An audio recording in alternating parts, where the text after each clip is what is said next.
Who is Azazel? What was he known for? And how do we see him portrayed in the Bible and in pop culture? That's going to be the topic of today's podcast. It's been 2 weeks in the making, so I hope that you are ready to deep dive with me into who this character is. As always, my name is Luke McIntyre, and you are listening to the vertical discourse of God and Kings, where it is the glory of God to conceal a matter and the honor of kings to seek it out. Hope you're doing well. What do you believe? The people of the masses are deceived. You can go against the grain of flow with the mainstream. I keep it moving like the magi that's coming from the east. The wedding supper still ahead, gotta make it to the feast. I always start with that scripture because I love how it says it's the honor of kings to seek it out. Because a lot of times we're in this day and age where people think it's not worth looking into certain things. And that's just simply not true. I think if things are, first of all, mentioned in the Bible, they're worth understanding. And I think a lot of times it's easy for us to build a doctrine around something that we don't understand. But the Bible does say that in the last days, knowledge will increase. And that can be a good thing. That can be a bad thing, just depending on what the knowledge is and who it is that's wielding the knowledge. But as the body of Christ, I think that this is a worthy endeavor. It's not going to affect our salvation per se, but it does enhance our doctrine in a way that helps us to be more aware of the enemy's vices. So, who is Azazel? And I actually decided to go a different route in how I wanted to start this. I normally go into older text, and we're going to do that. But first, I wanted to go into who he is seen to be in pop culture. And there are different spellings of his name: Azazel, Azazel, Azazel, or Azariah. And his name means the power of God, strength of God. God is powerful.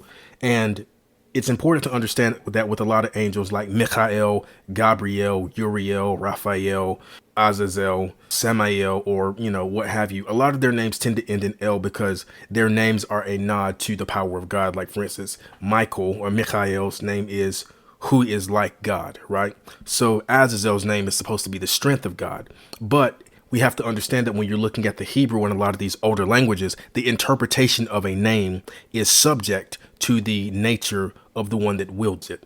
I'll give you an example. So if you're looking at Hebrew words, the word Rapha means healing, right? Beth means house. So you would think that Beth Rapha means house of healing. But because it has a connotation for being like a hospital, it actually means the house of infirmity. Right. So that's just an example of how the understanding of a word or the interplay of words can change based off the nature in which it's used.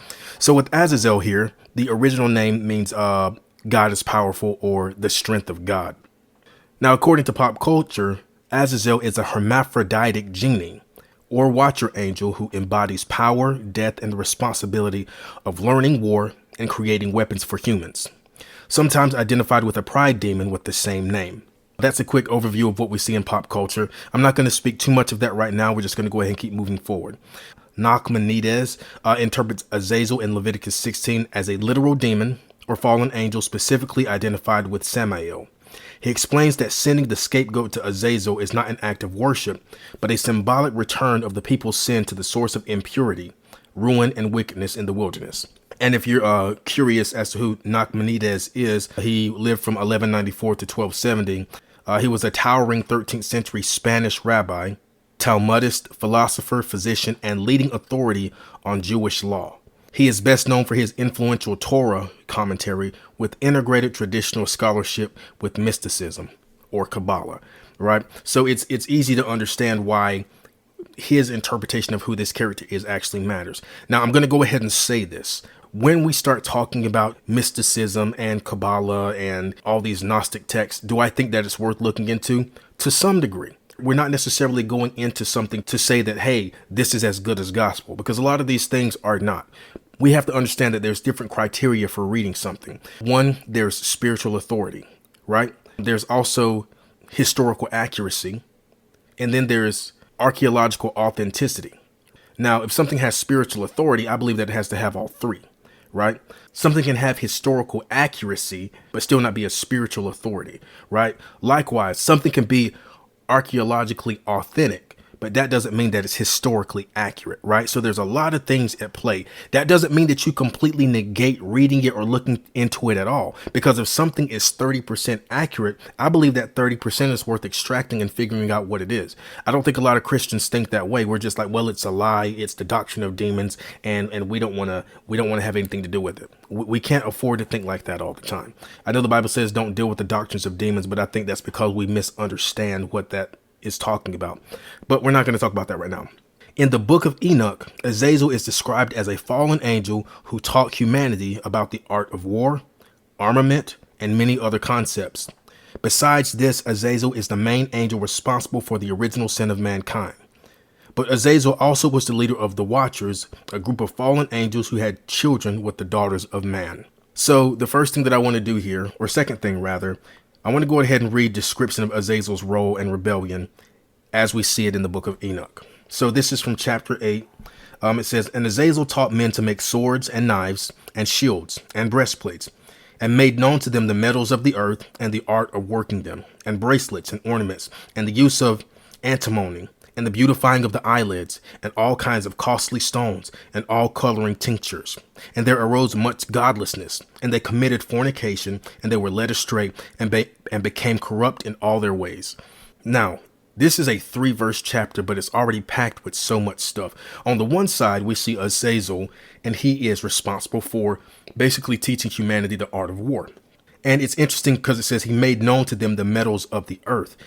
And when we look at Cain was known for being a worker of the ground. If you're like me, you grew up thinking that he's a worker of the field and his offering was fruits and vegetables, and God didn't like that. I don't know why that was an interpretation that we came up with, but for him to be a worker of the ground, I believe that means that he's extracting a lot of the ores and the metals and everything from it. So that's one side that we see with Azazel. And we also see that when the fallen watchers come, they make a pact with humanity in order to gain access through the earth through the daughters of men. So there's some type of interplay between Cain and his lineage and this metalworking and the fallen watchers, specifically Azazel. But on the other side, he's responsible for bracelets, ornaments, the use of antimony, the beautifying of the eyelids, and all kinds of costly stones and coloring tinctures. Two extremes in one character. You've got the art of war, and then you've got the art of lust on the other side. All responsible within the person of one fallen watcher. Now, chapter 9 says, "And then Michael, Uriel, Raphael, and Gabriel." I'm sorry. I like calling him Michael because it makes me feel like, oh, I'm sorry. I'm being sorry. I feel like I'm culturally accurate. I don't know. Anyway. "And then Michael, Uriel, Raphael, and Gabriel looked down from heaven and saw much blood being shed upon the earth, and all lawlessness being wrought upon the earth." The angels basically say to one another that the earth is crying out up to the gates of heaven. "Thou seest what Azazel hath done, who hath taught all unrighteousness on earth, and revealed the eternal secrets which were preserved in heaven, which men were striving to learn. And Simjaza, to whom thou hast given authority to bear rule over his associates." Right? I'm not going to go into the rest of it, but you can see that there's a distinction between who Azazel is and the sin he commits and a lot of the others. Now, I have read some commentaries. I believe this is something that Gary Wayne mentioned in his book, The Genesis 6 Conspiracy. Somehow he said that he believes that Azazel and Simyaza were the same entity, which is interesting because Simyaza doesn't have the L at the end of his name. I'm not here to make that argument. I'm just throwing it out there for you to know. So when we go to the biblical backdrop, we go to Genesis 6, and it talks about the daughters of men being born on the face of the earth, and the watchers seeing them that they're beautiful, they begin to take wives, as many as they chose, right? And then it says that the Nephilim were on the earth in those days, and afterwards when the sons of God went to the daughters of men and had children by them. Then we go to the book of Jude. It says, "Though you already know all this, I want to remind you that the Lord at one time delivered his people out of Egypt, but later they destroyed those who did not believe. And the angels who did not keep their positions of authority or did not keep their domain, these he has kept in darkness or reserved in chains, bound with everlasting chains for judgment on the great day." Okay, so that's all the backdrop. We talked about the book of Enoch. We talked about the Bible. We talked about this whole weird thing with him being a hermaphrodite in pop culture, whatever. When would all of this have happened? So when the watchers come to the earth, there's this understanding that they have to have access to the earth. It's not just something that they can walk in and do. They have to be given authority to do so by the one who wields authority. So who has authority? Well, humanity has authority because man has been made of the earth and he bears God's image. So he's the one who has the authority over it. So when the fallen watchers come, yes, they see that the daughters of men are beautiful, but there's also this ulterior motive to gain access to the earth in a way to defile it. I think I've said before that I believe that this happened in the days of Lamech on the side of Cain. And this is what we have to keep in mind. The Bible says that they came down to Mount Hermon in the days of Jared. But Jared is in the lineage of Seth, and it gives us how old they were and everything like that. But when we look at Cain's lineage, they don't tell us how old everyone was or how long that they lived. So we don't know exactly whose life overlapped with whose, not to mention that they all lived long lives at the time. Now, a lot of people want to get into other books like the Book of Jubilees and the Book of Jasher and say, well, this book says this and that.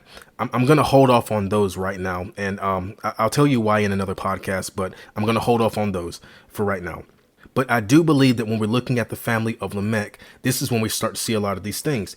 This is Genesis chapter 4, starting in verse 19. Lamech married two women, one named Ada and the other Zillah. Ada gave birth to Jabal. He was the father of those who live in tents and raise livestock. His brother's name was Jubal. He was the father of all who play stringed instruments and pipes. Zillah also had a son, Tubal-Cain, who forged all kinds of tools out of bronze and iron. Tubal-Cain's sister was Naamah. Now, this is interesting because now we're starting to see an influx of ingenuity in the earth. So I believe that the watchers have to come down in the days of Lamech on Cain's side, which has to some way coincide with Jared's life on Seth's side, right? And Lamech, being in the lineage of Cain, is the one who probably gives some level of access to the watchers in the earth. Again, the name Lamech means potent or powerful, and it's believed that he was one of the antediluvian kings that we see in the Sumerian king list, a column dug, right? If you follow that lineage, you'll see that through his daughter Naamah, he has a son named Amalek and another one named Samael, and it's believed that the Amalekites who live on after the flood and are called the first among the nations, even though they're not seen in the table of nations in Genesis, are the ones who actually survived the flood. I know I just said a lot there, but I promise it makes sense. Lamech said to his wives, Ada and Zillah, listen to me. Wives of Lamech, hear my words. I have killed a man for wounding me, a young man for injuring me. If Cain is avenged 7 times, then Lamech 77 times. So it's kind of like a weird anecdote there that's mentioned in the story, and we don't really have context for it. So where do we go from here? Because we don't really hear anything else about the watchers, and we don't really hear anything else about Lamech and his children here in the Bible. So I always like to step outside of the Bible to get context so I can come back and look at the Bible again. What do we remember about what we read about Azazel? We remember that he is basically responsible for the art of war and then also the art of lust. So my first question is, being that these are sons of God that are fallen, were there any deities in the early days that had or embodied both love and war, right? That these people would have worshipped. So the first places that I'm going to look are going to be in Sumer. It's going to be in the land of Canaan and probably Egypt, because let's be honest, after the flood, the land of Babylon just blew up at an exponential rate quicker than any other people. And then after the dispersion of tongues in Genesis 10, Egypt just pops up out of nowhere as well, on an exponential scale, unlike any other peoples around them. So Inanna is the ancient Mesopotamian goddess of war, love, and fertility. She is also associated with political power, divine law, sensuality, and procreation. Originally worshipped in Sumer, she was known by the Akkadians, Babylonians, and Assyrians as Ishtar. Her primary title is the Queen of Heaven. And if you know anything about the occult, if you know anything about the Babylonian mysteries, you know that the Queen of Heaven is a major term. But she carries the banner for being the deity of both love and war. Now there's also Anat, and she's a prominent Canaanite goddess of war, fertility, and love, revered around the 1400 BC as a fierce, youthful deity and sister consort to the storm god Baal. Known for her violent temperament and defense of Baal, she is a major figure in Ugaritic myths, including rescuing Baal from the underworld and defeating Mot, the god of death. Now it's interesting. Both of those deities are women, right? And when we looked at pop culture, the first thing it said about Azazel was that he was a hermaphrodite. Do we have anything there to run with? Let's just go, because we know that Azazel is apparently, as far as we understand, he was a male. We have no reason to believe otherwise. We have no reason to believe that any of the other watchers that fell were anything other than male. Now, I'm not making an argument to say that there are no female angels. At the end of the day, we don't know. A lot of people say, well, the Bible doesn't mention them and things like that. If you've listened to this podcast, I think we've established that there's a lot of things that we believe that we probably need to do more research on. So no, I can't point to any female angels. I can point to female spirits in the Bible, but we're not going to go down that rabbit hole. Be that as it may, so far, both deities of love and war that we've seen have been female. Then there's Astarte to the Phoenicians and the Canaanites, known across the Middle East as a goddess of fertility, sexuality, and war. Now we're up to 3 goddesses. No gods yet. Hathor is the primary Egyptian goddess of love, beauty, music, and joy, who also embodies a fierce, destructive aspect of war. 4 goddesses, as the Eye of Ra. Okay, so now we've got some more occult symbolism here. She transforms into the bloodthirsty lioness god Sekhmet, whose name means the mighty one, to punish humanity. She represents the duality of nurturing love and powerful protective destruction. Now it's interesting that her name means the mighty one, right? Because when you go back to the name Azazel, it's believed that it means the strength of God, or the strong one, or the mighty one, right? It's also interesting too, because when you look at Gilgamesh, he became a mighty one in the earth, or a mighty hunter in the earth, but that's more of a tangent than anything. All right. So 4 deities of love and war that we see in the early pantheons, the Canaanites, the Babylonians, the Egyptians, and so on. And then as cultures progress, especially like when you get to the Greeks and to the Romans, they start to split them up into 2, right? You see, Ares / Mars being the god of war, and then you've got Aphrodite being the goddess of love. But yet and still, there's a lot of affairs that go on with them. So they're never, even though they become autonomous, they never actually leave each other alone. All right. Now, let's go back to Azazel. This next section here is called the realm of Azazel, because I want to go to where else we actually see this terminology in the Bible. The name Azazel appears explicitly in the Hebrew Bible in Leviticus 16, specifically in the context of the Day of Atonement, or Yom Kippur ritual. It says, during the ritual, 2 goats were chosen, one for the Lord to be sacrificed and one for Azazel to be sent into the wilderness. The goats sent to Azazel carried the sins of the people away. Now, anytime you see the wilderness, and a lot of times anytime you see the sea or the ocean or anything, both of those tend to embody an element or a realm of chaos. So the wilderness here embodies chaos, and this goat that is being sent back is carrying the sins out into the wilderness. Aaron shall cast lots upon the goats, 1 lot for the Lord and the other lot for Azazel. Now that's not putting God and Azazel on the same level, because remember, both of them are being presented to the Lord, and the Lord takes 1. Azazel gets what God gives him, and not necessarily in the sense of like being of worship. It's not in that regard at all. But the goat on which the lot fell to Azazel shall be set alive before the Lord to make an atonement with him, and to let him go for Azazel into the wilderness. This terminology here that we see is a scapegoat.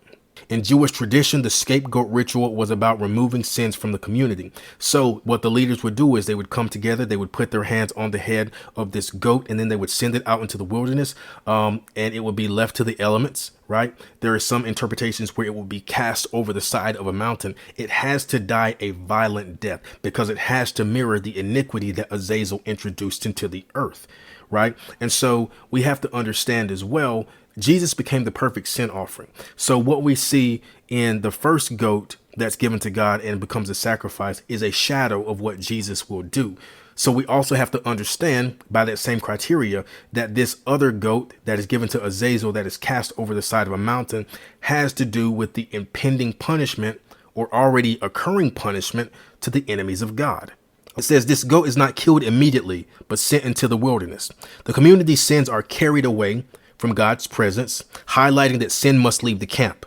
The ritual cleanses not only the people, but also the sanctuary, showing that sin contaminates everything it touches. It's interesting, too, because when Jesus becomes sin for us, he was hung on a cross outside of the city, right? It wasn't inside. It had to be away from the camp, because Jesus fulfills all of these things.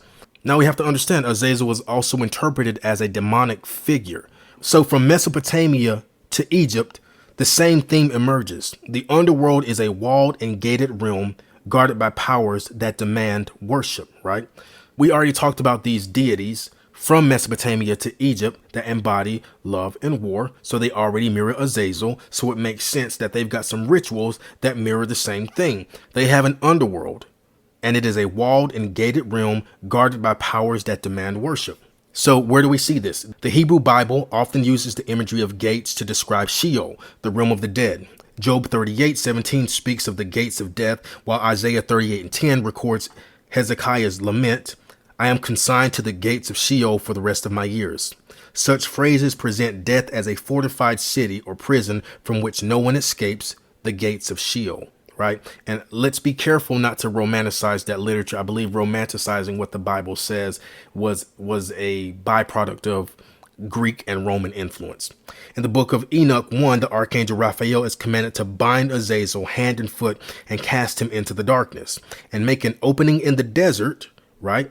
This is where this ritual or the wilderness that we see is taking place, which is in Dudael, and cast him therein and place upon him rough and jagged rocks.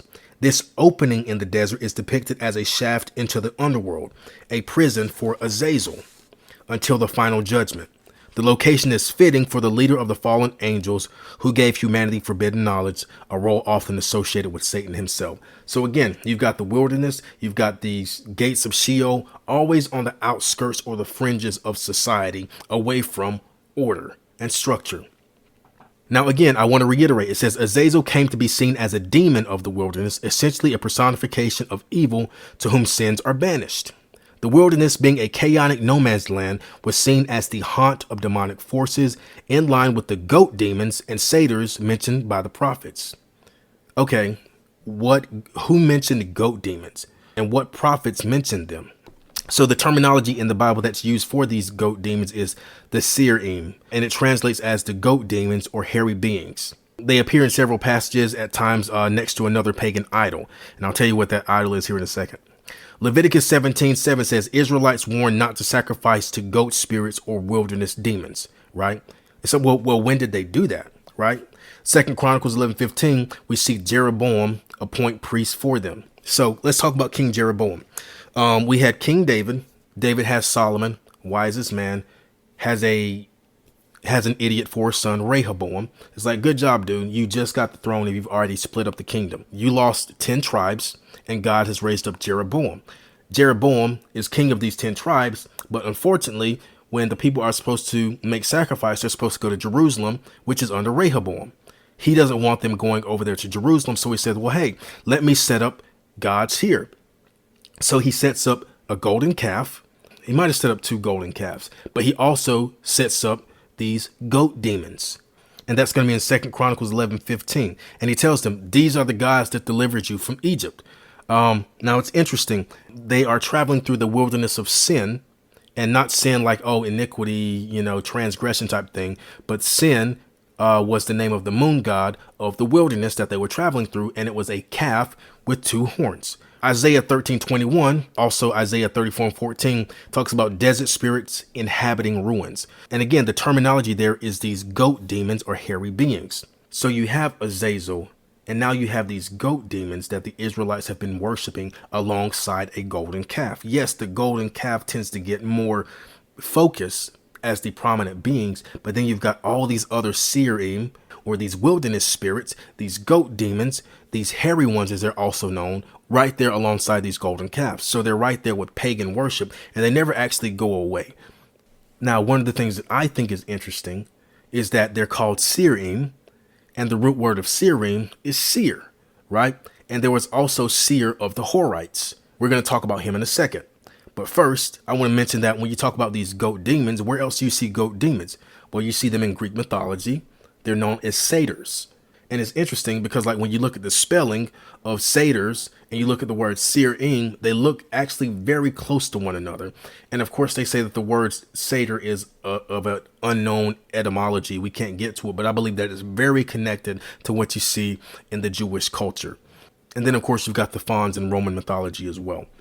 Continuing in Greek mythology, who do you see here? You see Dionysus, or Dionysus, who is the Greek god of wine, ecstasy, frenzy, divine madness, fertility, and liberation.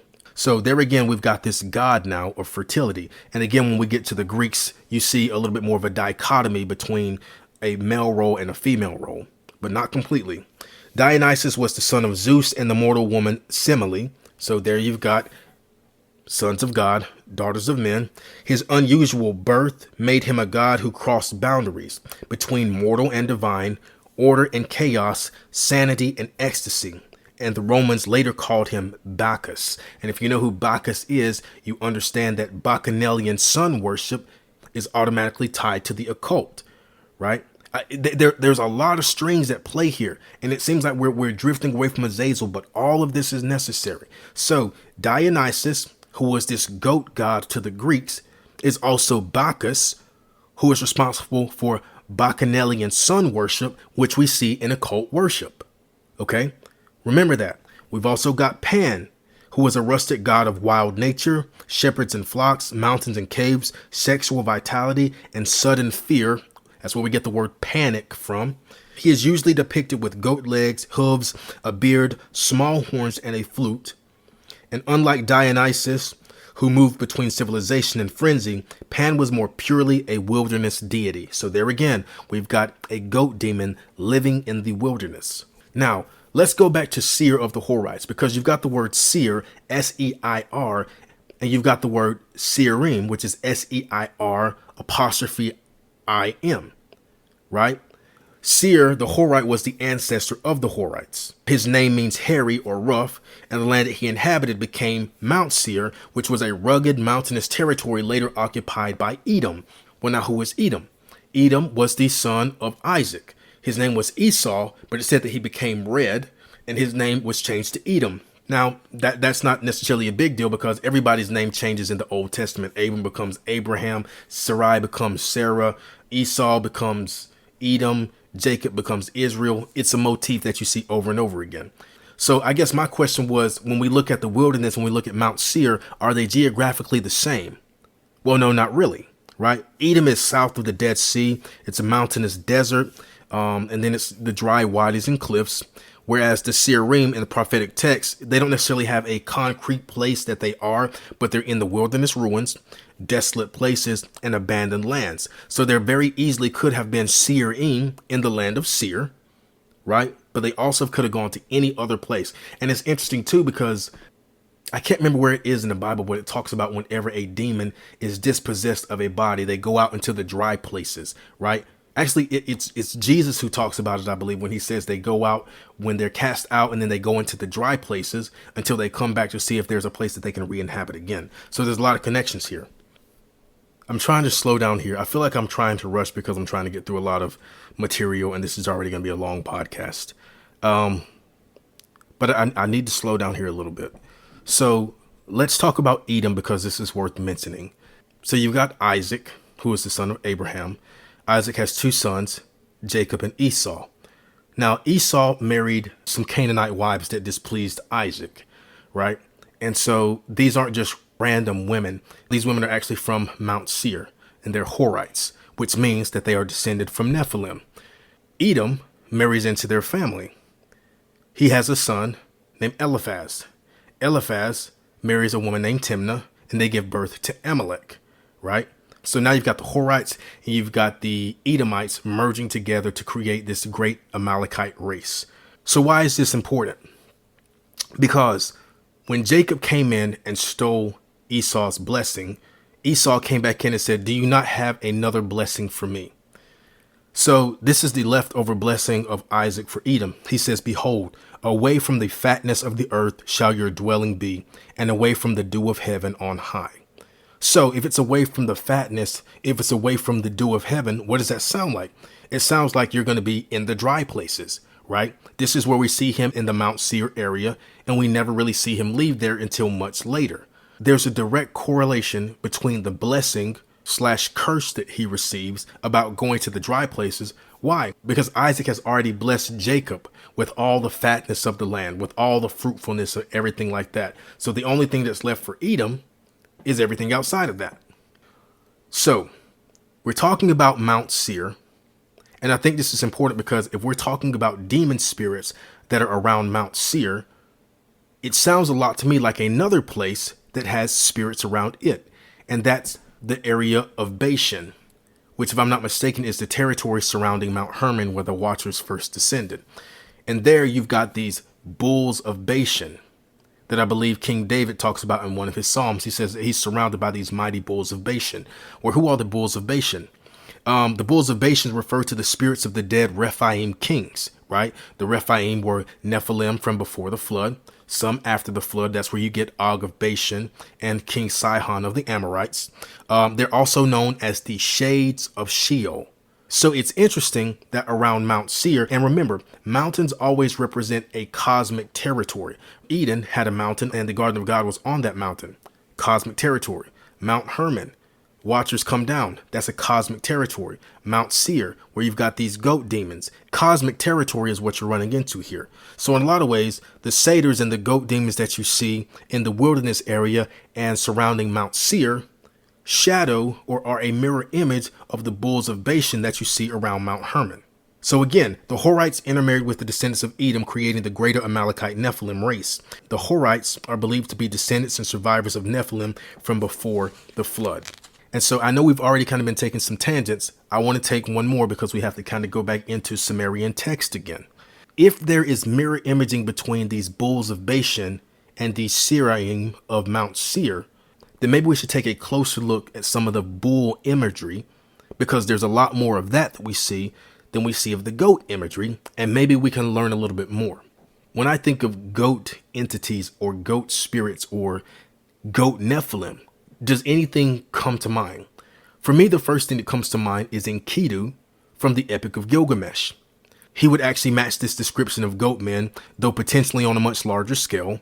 And he is said to be created by Aruru or Ninhursag, who is the lady of the mountain. Now, this is interesting to me. I'm not going to try to necessarily make a parallel, but I'm just saying it's interesting. He was created by the lady of the mountain, right? And when we look at some of Azazel's aliases in Sumerian mythology as Inyana, Ishtar, Astarte, Anat, we see the Queen of Heaven, right? Just interesting in the similar language. The other thing that we see about Enkidu, so we see that he has horns, we see that he has the legs of a goat, but he's also said to be the spitting image of Gilgamesh. Now, they don't necessarily tell us everything, but we know that he has long hair like the goddess of corn, Nen Saba, right? But I want to go ahead and jump over and look at the name Gilgamesh and see if there's anything that I can learn there. Because one of the things that we know about Gilgamesh is that he's called the wild bull on the rampage. So he's already got this terminology as being a wild man or being a wild bull. Actually, in the Book of Giants, he says that he's referred to as the wild man. In the Epic of Gilgamesh, he's called a raging bull on the rampage, right?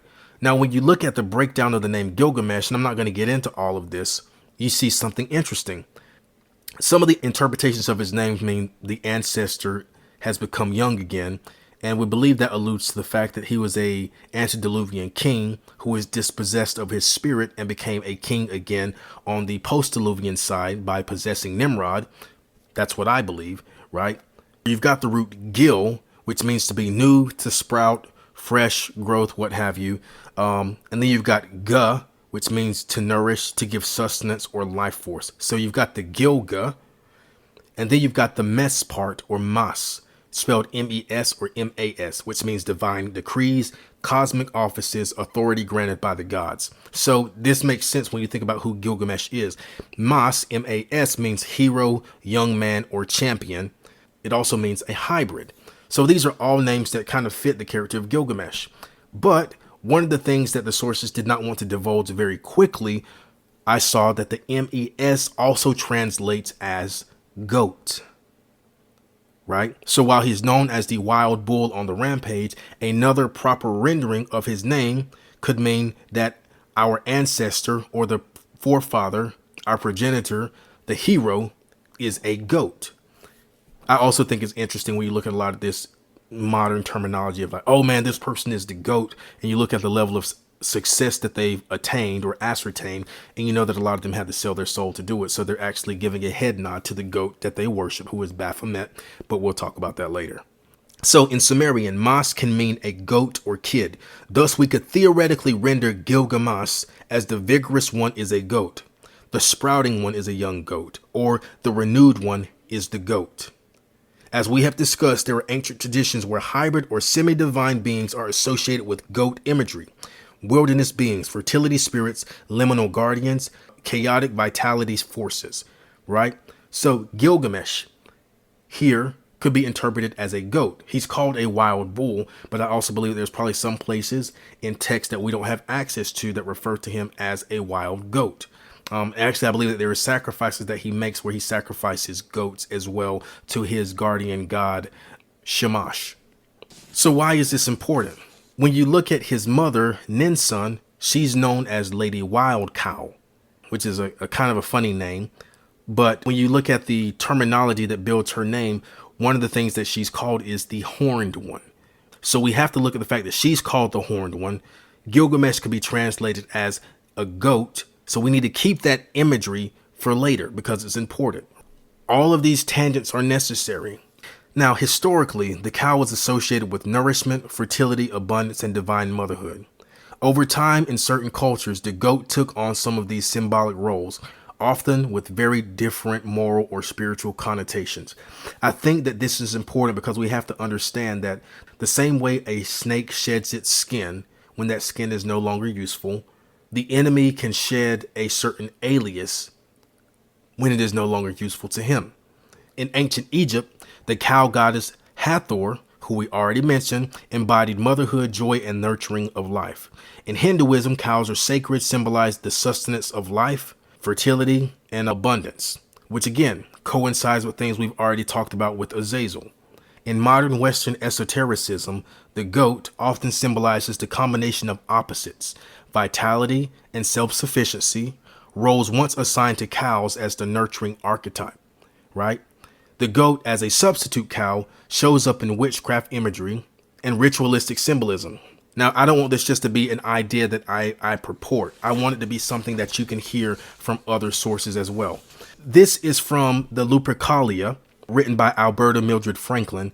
And just so you know, the Lupercalia, which is mentioned in certain texts like Julius Caesar, the Lupercalia was an ancient Roman festival held annually on February 15th to promote fertility, purification, and the health of the city. Now, there's quite a bit of reading here, but I think this is necessary. The veneration of a wild animal tends to be crowded into the background as a people advances in civilization. When life becomes more settled and savage beasts are no longer a constant menace, men are liable to embody their god in the form of one of the animals upon whom their existence largely depends: the ram, the bull, or the goat. In many cases, this more kindly god absorbs entirely or in part the savage deity. In other instances, the two gods exist side by side, but the cult of the savage god is modified by that of the more civilized one. The god of the pastoral stage, who made his way most frequently into the cults of other deities, was the goat god. As the goat can thrive on the most barren hillside, his cult was widespread and imported in Greece in very early times. Another primitive nature god, Dionysus, was at times associated with the goat. A goat was sometimes rent asunder in the wild orgy of Dionysus, known as the Omophagia, in which the worshippers devoured the raw flesh of a sacred animal and drank its blood, thus partaking of its divinity. So, we know that Dionysus is the god of frenzy. We know that he was born of a father of heaven and a daughter of the earth. And here we see him being betrayed as a goat, and here we see violent death right alongside sexual lewdness. It still sounds a lot like Azazel.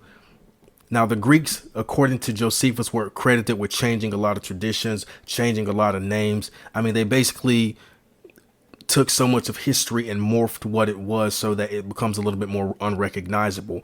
But the patterns are still there.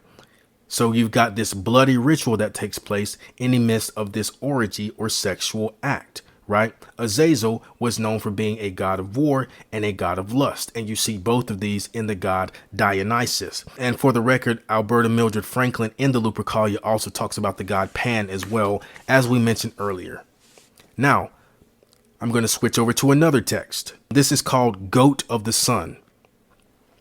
In Egypt's Mendes, Herodotus records the veneration of a sacred he-goat, an animal identified with Pan by the Greeks, and in Egyptian theology linked with Bane-Jadet, the soul of Osiris, and a manifestation of the solar life force.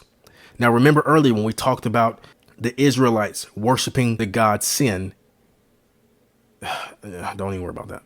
When Eliphaz Levi reimagined this goat of Mendes in the 19th century, he transformed it into the horned, torch-crowned Baphomet, a composite emblem of balance, fertility, and forbidden wisdom. So we keep hearing this thing about fertility. We keep hearing this thing about balance, like opposites attracting, death and life, but violent death and violent life. So this whole fertility thing, in doing so, he unknowingly resurrected the same archetype the Bible cast into the wilderness. The goat as the bearer of transgression, the keeper of forbidden knowledge, and the guide through the gates of the underworld. The occult image of Baphomet, a goat-headed winged hermaphrodite, there we see the terminology again, does not originate in antiquity, but in the 19th century. French esoterist Eliphaz Levi introduced this figure in his 1854 to 1856 work, Dogma and Ritual of High Magic. Levi dubbed his image the Baphomet of Mendes, linking it to reports of an ancient Egyptian goat god. Here he was referencing accounts from Herodotus and others that in the city of Mendes, or Delta Egypt, the locals worshipped a form of Pan, or a goat deity. In reality, the primary god of Mendes was Bane-Jadet, a ram god identified as the soul of Osiris. Egyptian art often depicted Bane-Jadet with 4 ram's horns, representing the 4 souls of the sun god Ra. Levi, however, conflated this ram deity with a goat. This misidentification, sometimes referred to as the goat of Mendes, became the basis for Baphomet's Egyptian connection. So now we've got Baphomet, and the word Baphomet comes from the Greek meaning baptism of wisdom, right? So this baptism referring to a ritual that you undergo for secret or hidden knowledge.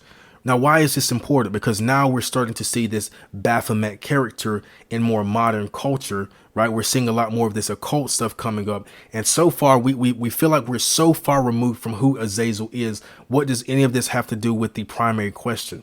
I think going through all these hoops and everything is important to establish the argument, right? A lot of these premises are necessary. So now that we have moved forward in our understanding of characters and context, let's go back into the scripture. Not the one about Azazel, but I want to go back to the time period of Lamech and read that again. Lamech married 2 women, one named Ada and the other Zillah. Ada gave birth to Jabal. He was the father of those who live in tents and raise livestock. His brother's name was Jubal. He was the father of all who play stringed instruments and pipes. Zillah also had a son, Tubal-Cain, who forged all kinds of tools out of bronze and iron. Tubal-Cain's sister was Naamah. Now it's interesting. These connections are probably going to feel far-fetched, but hear me out. And let me disclaim this. I'm not asking you to come to the same conclusion that I do. Your job is not to agree with me, right? My job is not to agree with me. My job is to agree with truth. I follow truth and I follow God as far as I can until I realize that there are misrepresentations and things wrong in my doctrine. That's when I course correct, right? So I'm purporting to you conjectures that I have, that I've proven as much as I can, but ultimately they're conjectures. There, I said it. So we know that Lamech had 4 children. He had a wife, Ada, who gave birth to Jubal and gave birth to Jabal. But when we look at Zillah, we see Tubal-Cain. And Tubal-Cain stands out as an instructor of brass and iron. We also know him to be a tyrant character, right? And then we look at Naamah, who is believed in a lot of books to be the mother of witchcraft, the mother of demons, and the consort of one of the fallen watchers. But her name means loveliness. And when we look at Ada, Lamech's other wife, her name means ornament. So let's go back and look at who Azazel was. It says, Azazel taught men to make swords and knives and shields and breastplates, and made known to them the metals of the earth and the art of working with them. That sounds a lot like Tubal-Cain. And bracelets and ornaments. Ornaments. Ada's name means ornamentation. and the use of antimony, and the beautifying of the eyelids, and all kinds of costly stones, and all the coloring tinctures. Now that sounds like lust, and that sounds like Naamah. So what we see here is a very close correlation between the children of Zillah and Azazel. Zillah and Azazel. So my question became, could Azazel, who is often accused of being a hermaphrodite, have been one of Lamech's wives? I know it sounds crazy, but before we just throw it out, let's not be too quick to ascribe a level of holiness to a fallen watcher, right?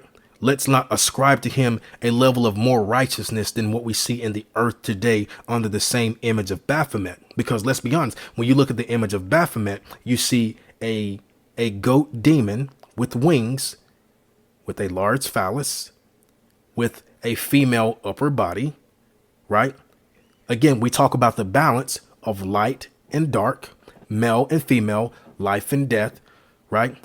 Where God has made distinctions, Baphomet, in his secret wisdom, seeks to blur the lines. Is it possible that Zillah, whose name means shade, could have been a fallen watcher? Because if so, that means that Azazel is the one who gave birth to Tubal-Cain and Naamah. I'm not saying that this is the way it was, but I do think there's enough evidence here to think that it's a valid direction to look in. We know that Lamech was their father, and we know that Tubal-Cain is known for working metals, which Azazel taught. We know that Naamah was lovely. He also taught that as well. And we know that Ada could have been his sister wife. We have to think too, what is the purpose of marriage, right? So God has given humanity authority over the earth, and he makes woman to be the helper. So he has made this hierarchy of how the family structure is supposed to be. Now, obviously, the angels come and they see that the daughters of men are beautiful, but they also have to find a way to infiltrate the hierarchy. Are they going to subject themselves to being under the male? No, the male is going to be under them. So how would they do that? So there has to be some type of maybe humiliation ritual. Is it possible that Lamech, whose name means king, as one of the sons of Enoch, a son of mysticism, could he have been one of the first ones subject to a humiliation ritual similar to what you see in today's society? Because what do you see in these humiliation rituals? You see men dressing up as women, right? There's a lot of sexual acts that I'm not going to get into that they're subjected to, but then they're paraded around as the figure that is powerful out in front. But behind closed doors, they know who's pulling the strings. Also, when we talk about Baphomet, we talk about this whole light and darkness thing, black and white, and blurring the lines. You see in a lot of like Masonic lodges, you see the checkered floor, black and white. It's like the game of chess. When you look at the game of chess, there's a lot of pawns on the board and they're all protecting the king. But the queen is the one who's really pulling all the strings. Is it possible that Azazel, this being who is accused of being a hermaphrodite, came down in the form of a woman? Now, again, Zillah means shade. It could mean to be protective. It could mean to overshadow. And then when you've got Ada, who is the ornament, is it possible that Ada was the true wife of Lamech and Zillah was the shadow in whatever type of relationship this was that was really pulling the strings? Now, it's interesting too, because when Lamech kills someone, he goes to both of his wives, which seems kind of random to me. Like, what are they supposed to do if you kill somebody? Did Cain go to his wife when he killed somebody? Although I don't believe he had a wife at the time. He had a conversation with God, and God said, okay, if anyone does this to you, their punishment shall be sevenfold. Now he's talking to Ada and Zillah. Could he potentially be invoking the name of Zillah or Azazel for protection? Saying like, hey, well, when Cain was invoking the name of God, when he got 7 times worth of punishment for anybody who touches him, I'm invoking your name and saying that it'll be 77 times more. That's a possibility, right? And I think one of the things is we're like, well, no, the Bible wouldn't say something like that. There are so many things in the Bible at surface value kind of seem irrelevant and meaningless. But when you dig a little bit deeper, there could be things there that make a lot more sense. Now, another thing I want to point out is that Zillah's name means shade, and we talked about these shades of Sheol, and somebody might argue that trying to make a correlation between her name being shade and their names being shades of Sheol is a stretch, and I'm not necessarily going to disagree with you, but I want to, like, hear me out in what I'm about to say. When you look at Mary, right, and the Holy Spirit said that he would overshadow her, right? Now, is what happened with Mary the same thing that happened with, Zillah? Absolutely not. I'm not saying that, because God created the process of procreation. He's not subject to it. These divine beings transgressed and subjected themselves to the act of procreation. That was a sin. I don't believe that they could have done what God did to start with anyway. And if God did it and it was holy. They did it as a transgression, and they did it by subjecting themselves to a sexual act that was forbidden. But you still see that same terminology of shadow or overshadowing. So if we look at the term shade in Zillah's name, if she is the shadow in this relationship and she is the one who was pulling the strings, right now, all of a sudden, we've got a proper link between Azazel and Inyana, because when you look at Inyana, she's a very divisive female goddess who pulls the strings and spurns her lovers after she's done with them, right? We see the occult imagery where it talks about, Lamech killed someone. Could this have been part of the ritual to keep the power that he had? And I know some people are going to be like, well, no, because according to the book of Jasher, he killed Tubal-Cain. Well, that makes no sense, right? The Bible says that Tubal-Cain became an instructor of all those in bronze and metal and all those things. But how is he going to be able to do that if he died as a child, right? It also says that Tubal-Cain was killed by Lamech because Lamech had bad eyesight and he accidentally killed Cain. Okay, but then the book of Jubilees says that Cain was killed when his house fell in on him. So did Lamech take an arrow, shoot Cain through the heart? Cain stumbled backwards until he got back home and then his house caved in back on him. I feel like we're trying to make too many things make sense there, but we're going to try to choke on the fact that this could actually make sense. If Azazel is guilty of a bigger transgression than just sleeping with the daughters of men, because all the other watchers did it, but what could he have possibly done that made his punishment so much more grave than theirs? Completely twist, pervert, and subvert the actual order of the family the way God intended, create another level of subjection in procreation, parade himself as a woman, as it were. Maybe he paraded himself as men at times as well, because I'm sure that he saw the daughters of men and slept with some of them as well. But if he is trying to gain access to the earth, is it possible that while all the other watchers are sleeping with the daughters of men and having sons, he took perversion to another level, injected himself into this family that was powerful, and became a third member as a wife who was also pulling the strings in the background, and in so doing created a groundwork for what you see in occultic humiliation rituals today, with men being subjected to lewd acts with other men, right? I mean, that's Bible. You see it again in Genesis when the two angels go through the city of Sodom and Gomorrah. Well, what do the men want to do? They want to lie with them, right? So it's not a new concept. It's just reading into a lot of text and seeing another possibility. Now, again, am I saying that's what happened? I don't know. I wasn't there. I'm just saying there's a lot of evidence to argue for it. So anyway, I leave that to your discretion.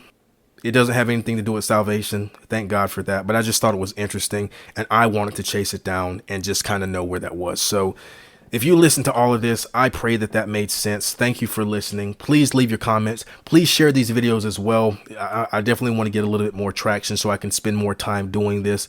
But thank you for your time. Till next time, take care.